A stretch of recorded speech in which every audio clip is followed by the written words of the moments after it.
মুহূর্তে আমি রয়েছি একদম দর্শক সারিতে এবং এই টুর্নামেন্টের যে আয়োজন, মূল আয়োজক উপজেলা প্রশাসক এবং এই উপজেলা নির্বাহী কর্মকর্তা জনাব রফিকুল ইসলাম স্যার, তিনি আমার সঙ্গে যুক্ত রয়েছেন।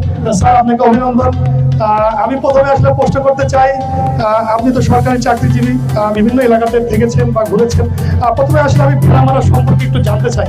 ভেড়ামারা আপনার কাছে কেমন লেগেছে, আপনার এই চাকরি জীবনে সবকিছু মিলিয়ে একটু অভিজ্ঞতা আগে জানতে চাই। আসলে আমার সরকারি চাকরিজীবী, সরকারি চাকরির ক্ষেত্রে হচ্ছে বিভিন্ন জায়গায় যাওয়া লাগে, বিভিন্ন জায়গায় কাজ করার লাগে, সেটা তো স্বাভাবিকভাবেই। তো ভেড়ামারাতে আজকে আমাকে 1 বছরের একটু বেশি সময়, আজকে 6 তারিখ, আগামী 13 তারিখ হবে 1 বছর 1 মাস হবে। 1 বছর 1 মাসের একটু 6 দিন কম এই সময় আসলে যতটুকু দেখেছি, আসলে এখানকার মানুষ খুবই ভালো, খুবই চমৎকার মানুষ এই অঞ্চলে। এবং ভেড়ামারা এবং আপনার ওই ঈশ্বরদী, অর্থাৎ এই অঞ্চলকে যোগাযোগের যে রক্ষার্থে যে সর্বপ্রথম যে রেল যোগাযোগের জন্য যে সেতু হয়েছিল প্রায় 100 বছরের বেশি সময় পূর্বে, তো সেখান থেকে কিন্তু ভেড়ামারাটা আসলে একটু জাঁকজমকপূর্ণ এবং উন্নত একটা এরিয়া, এবং সেটা তাৎপর্যপূর্ণ।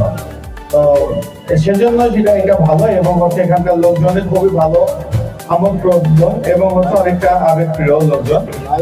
এখানে আমরা যতটুকু কাজ করেছি ততটুকু দেখা যাচ্ছে যে এখানকার লোকজন ভালো, এবং এখানকার লোকজনের জন্য কোনো কিছু করলে উপজেলা প্রশাসন যদি কোনো কিছু করে তাহলে তারা খুবই আগ্রহ হয়, আগ্রহ নিয়ে দেখেন। যেমন আপনারা আজকে দেখেন যে তারুণ্য উৎসব 2025 উদযাপন উপলক্ষে কিন্তু ক্রিকেট টুর্নামেন্ট, এটা কিন্তু গত এই অর্থ বছরেই না হলে এই বছরে শুরু হয়েছে। আমরা জানুয়ারি মাসেও কিন্তু ওই স্কুল পর্যায়ে ক্রিকেট টুর্নামেন্ট করেছি এবং মেলা করেছি, অনেক কিছু করেছি, এবং কনসার্টও ছিল, এবং সেখানে কিন্তু অনেক দর্শক হয়েছে।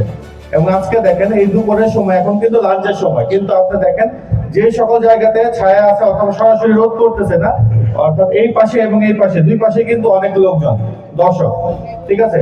তো এটা বোঝা যায় এখানকার লোকজন খুবই প্রবণ এবং ওই আমাদের লোকজন এবং চমৎকার লোকজন, এবং কাজ করার জন্য খুবই একটা ভালো জায়গা। ধন্যবাদ। এ পর্যায়ে আমি আসলে আপনাকে প্রশ্ন করতে চাই, এই টুর্নামেন্টের যে আয়োজন, এটি সারা বাংলাদেশ ব্যাপী হচ্ছে, কোথাও একদিনে হচ্ছে। আপনি কিন্তু পুরো একটা টুর্নামেন্ট করছেন বেশ কিছুদিন সময় নিয়ে।